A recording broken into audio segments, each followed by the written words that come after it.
Eis-me aqui, envia-me, Senhor, como um instrumento para o teu louvor, levando a palavra por todo lugar, trazer o teu ide por onde me mandar. Eis-me aqui, envia-me, Senhor, como um instrumento para o teu louvor, levando a palavra por todo lugar, trazer o teu ide por onde me mandar. Despertai, despertai, ó igreja do Senhor, de leste a oeste, com todo fervor, por todo Piauí, vamos anunciar que só Jesus Cristo tem poder para salvar. Despertai, despertai, ó igreja do Senhor, levando a mensagem da graça com amor, de norte a sul, por onde quer que eu vá, vou falar que só Jesus tem poder para libertar.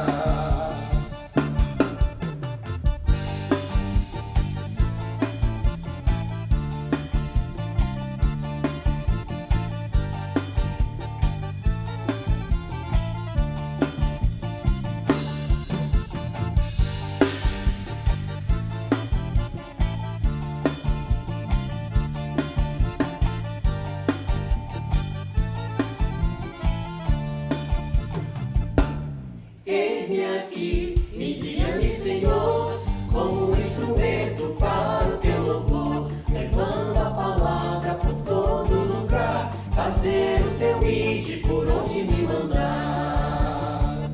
Despertai, despertai, ó igreja do Senhor, de leste a oeste, com todo fervor, por todo Piauí, vamos anunciar que só Jesus Cristo tem poder para salvar.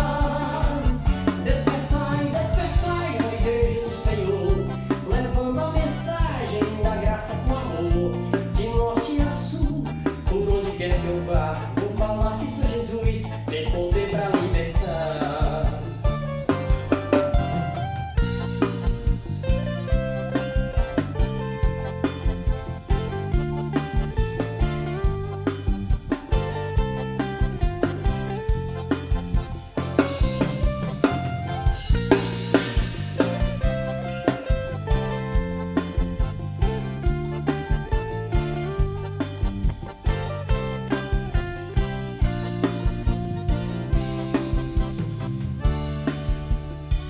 Libertai os cativos pela opressão, libertai os perdidos sem paz, sem direção. Um homem sertanejo preso em traição, sem a esperança da salvação. Na palavra está escrito que Cristo me libertou, o que Ele fez em minha vida foi por amor, por isso vou testemunhar e para todos vou falar que só Jesus Cristo tem poder para salvar. Despertai, despertai, ó igreja do Senhor, de leste a oeste, com todo fervor, por todo Piauí, vamos anunciar que só Jesus Cristo tem poder para salvar. Despertai, despertai, ó igreja do Senhor, levando a mensagem da graça com amor, de norte a sul, por onde quer que eu vá, vou falar que só Jesus tem poder para libertar.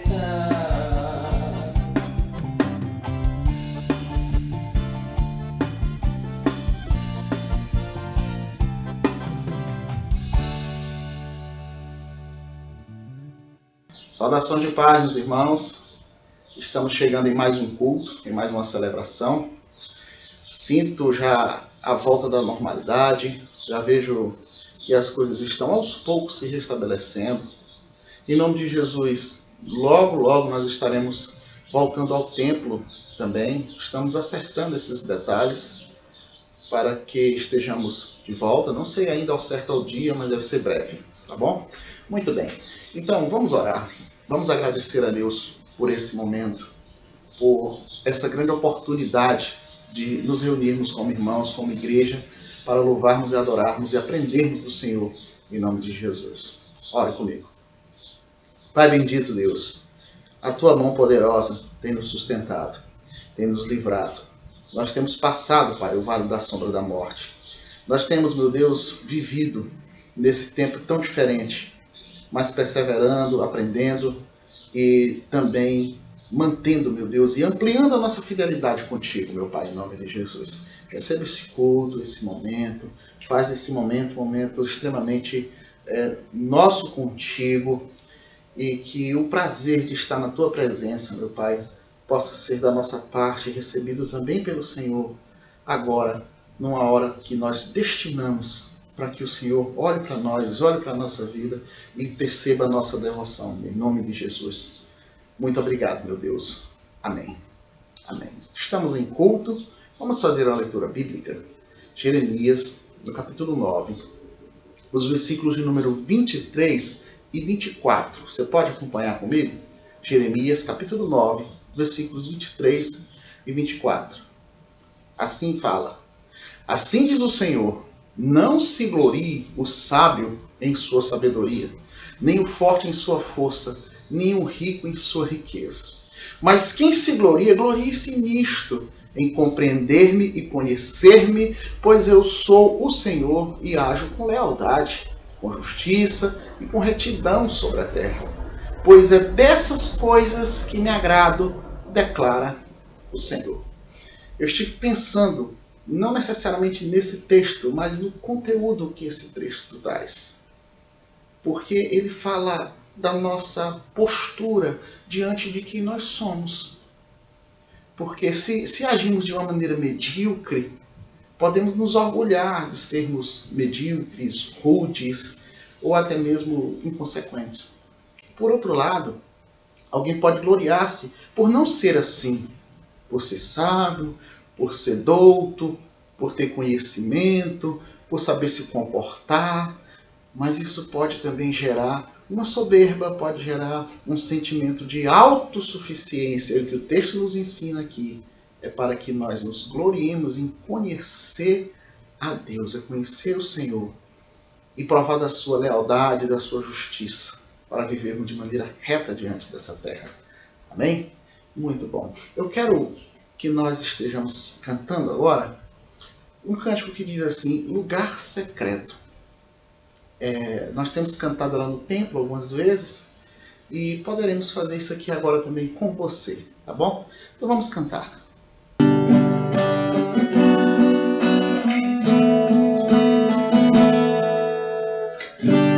Tu és tudo que eu mais quero, o meu fôlego tu és, em teus braços é o meu lugar. Estou aqui, estou aqui.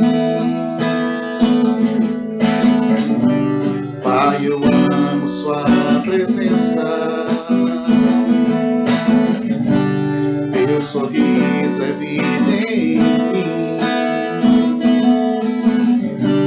Eu seguro em suas mãos, confio em ti, confio em ti. Quero ir mais fundo, leva-me pra perto, onde eu te encontro, no lugar secreto. Aos teus pés me rendo, pois a tua glória quero ver.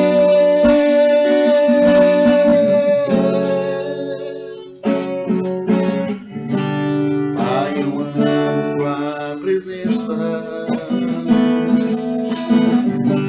teu sorriso é vida em mim.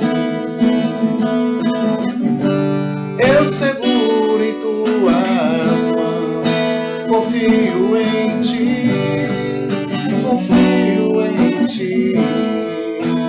Quero ir mais fundo, leva-me pra perto, onde eu te encontro, no lugar secreto. Aos meus pés me rendo, pois a tua glória quero ver.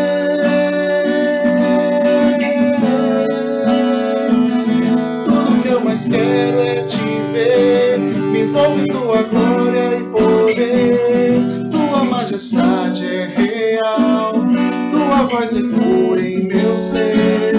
Tudo que eu mais quero é te ver, envolto em tua glória e poder. Tua majestade é real, tua voz inua em meu ser. Leva-me pois perto, leva-me pra perto, onde eu te encontro, no lugar secreto. Aos meus pés me rendo, pois a tua glória quero ver.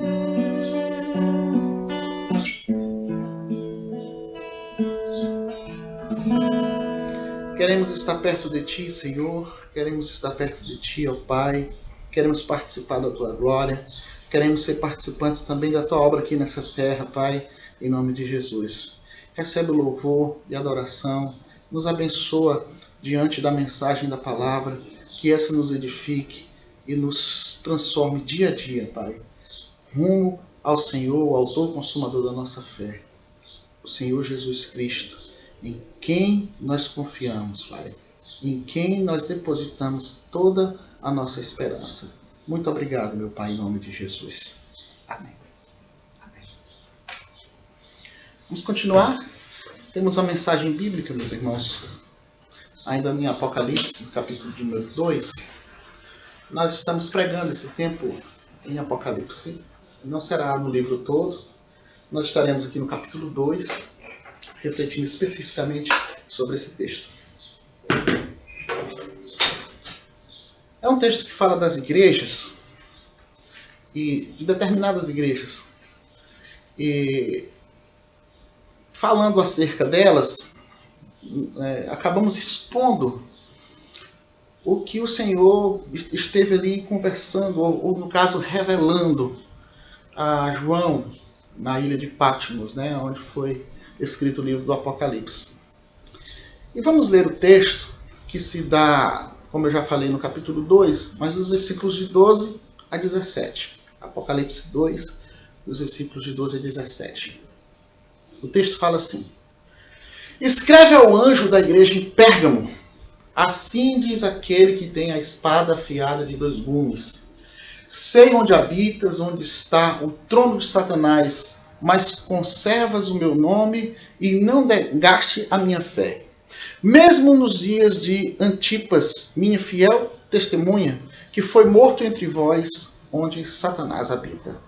Entretanto, tenho algumas coisas contra ti, porque tens aí os que se seguem a doutrina de Balaão, que ensinou Balaque a fazer os filhos de Israel pecarem, induzindo-os a comer das coisas sacrificadas a ídolos e a se prostituírem. Assim também tens alguns que, de igual modo, seguem a doutrina dos nicolaítas. Portanto, arrependei-te. Se não te arrependeres, logo vireis contra ti e lutarei contra eles com a espada da minha boca.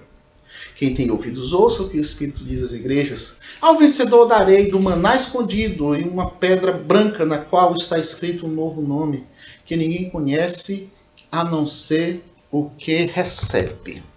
Muito bem. Meus queridos, é muito bom a gente ver o que o Senhor escreveu de uma maneira específica para alguma igreja. Muito pode se aproveitar em ensinamento e entendimento da palavra. Lança-se mão também do que os arqueólogos fizeram como pesquisa ali naquele lugar, no caso Pérgamo, onde eles catalogaram muitos templos em locais artísticos presentes ali na antiga Pérgamo, melhor dizendo. Isso confirma que aquele lugar, ou seja, Pérgamo, era um dos centros dos cultos pagãos e ao imperador romano. Nós temos um texto bíblico que afirma alguma coisa, e ao mesmo tempo nós temos conhecimentos históricos, e ao mesmo tempo nós temos pesquisas arqueológicas, tudo isso culminando numa informação que se dá como verdadeira. E nos versículos 12 e 13, fala que a igreja recebeu ali, aqueles irmãos receberam rasgados elogios na carta escrita ali por Paulo, no caso do Apocalipse. E era um lugar movimentado por natureza, por sua própria natureza, era um lugar movimentado. E os irmãos ali de Pérgamo viviam aquela efervescência, aquele lugar de muita festa. E quando esses elogios acontecem, é justamente colocando em evidência que eles haviam resistido. E a um preço muito alto. Eles resistiram não simplesmente porque tinham essa convicção, mas também porque pagaram um preço, porque viram que aquilo era o melhor para a vida deles, né? Então a gente precisa separar isso. Ao que nós resistimos e por que nós resistimos a algo? É só para, no caso, termos algum benefício próprio, ou isso tem alguma coisa a ver com a nossa convicção também? Então são dois pontos que podem fazer com que nós estejamos resistindo a algo, ou resistindo ao mundo, ou resistindo ao inimigo. E mesmo assim, mesmo no meio daquela resistência, mesmo eles pagando aquele preço alto, ainda haviam os que se corrompiam. E se corrompiam com o quê? Com as doutrinas que o texto está falando, as doutrinas de Balaão e as práticas dos nicolaítas. Então, Balaão era uma doutrina que era ensinada. O Balaão é aquele mesmo da jumenta, que foi aquele que falou com a jumenta e depois apareceu o anjo e falou com ele, lá no livro de Números, mas lá no capítulo 22. Ele esqueceu de tudo, a jumenta falou com ele, depois o anjo, e ele atendeu que realmente deveria ser assim, mas depois ele esqueceu de tudo. Então, a doutrina de Balaão era algo que era ensinado, era algo que se acreditava, era algo que se colocava como um fundamento doutrinário. Já os nicolaítas não, era uma prática, era um estilo de vida, era um termo que significava que o corpo e a alma não se comunicavam. Então a tua vida devocional era uma coisa e a tua prática com o corpo era outra que não tinha nada a ver. E esse pensamento deixava o homem livre para ele fazer o que quiser com o seu corpo. Será que nós temos alguma coisa parecida hoje? Com todos esses argumentos de relativismo, o que importa é o coração, né? As pessoas dizem muito isso, né? Tem muito da doutrina de Balaão. Não, o que importa é o coração, você pode fazer o que você quiser, você pode agir como você quiser, não, mas o que importa é a bondade que você tem. Então era mais ou menos isso, eu estou fazendo aqui uma contextualização.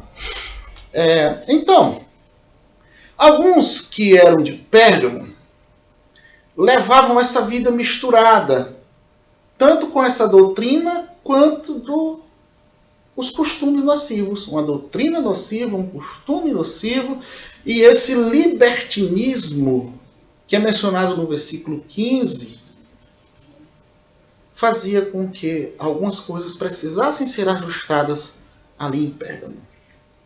Então não se tratava apenas de viver uma libertinagem, mas de aprendê-la e ensiná-la. O mundanismo, ele existe no mundo. Estou fazendo aqui uma redundância. Onde é que está o mundanismo? No mundo. É claro que é no mundo. Pois que lá fique. Porque a partir do momento que ele é instituído como normal, ele pode ser aceito na mente. E eles não faziam nada escondido. Eles já tinham aceitado que o mundanismo era normal.